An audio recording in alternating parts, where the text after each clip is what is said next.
ഉത്തരാഖണ്ഡിലെ ഉത്തർകാശിയിലുണ്ടായ മേഘ വിസ്ഫോടനത്തിൽ രക്ഷാപ്രവർത്തനം ദുഷ്കരം. 100ഓളം പേർ കുടുങ്ങിക്കിടക്കുന്നുവെന്നാണ് വിവരം. മിന്നൽ പ്രളയത്തിൽ ഒലിച്ചുപോയ ധാരാലി ഗ്രാമം ഒറ്റപ്പെട്ട അവസ്ഥയിലാണ്. ഇതുവരെ 5 മരണം സ്ഥിരീകരിച്ചു.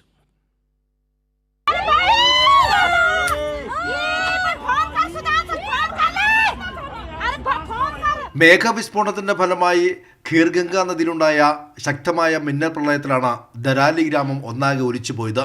സമുദ്രനിരപ്പിൽ നിന്നും 8600 അടി ഉയരത്തിൽ സ്ഥിതി ചെയ്യുന്ന വിനോദസഞ്ചാര കേന്ദ്രം കൂടിയായ ധരാലിയിൽ വീടുകളും റെസ്റ്റോറന്റുകളും ഹോം സ്റ്റേകളും ഉൾപ്പെടെ തകർന്നടിഞ്ഞു. കെട്ടിടാവശിഷ്ടങ്ങളിൽ എത്ര പേർ കുടുങ്ങിക്കിടക്കുന്നുവെന്ന് വ്യക്തമല്ല. 8 സൈനികർ ഉൾപ്പെടെ 100ഓളം പേരെ കാണാനില്ലെന്ന് മാത്രമാണ് വിവരം.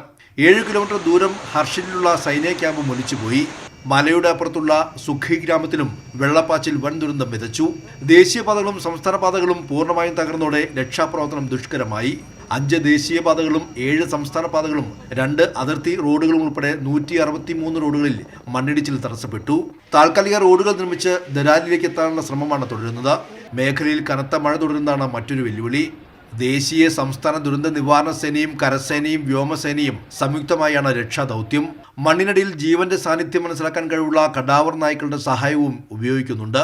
ഹരിദ്വാർ, നൈനിറ്റാൾ, ഉദ്ധം സിംഗ് നഗർ എന്നിവിടങ്ങളിൽ ശക്തമായ മഴ തുടരുന്നതോടെ റെഡ് അലർട്ട് പ്രഖ്യാപിച്ചു. കൈർലി ന്യൂസ്, ദില്ലി.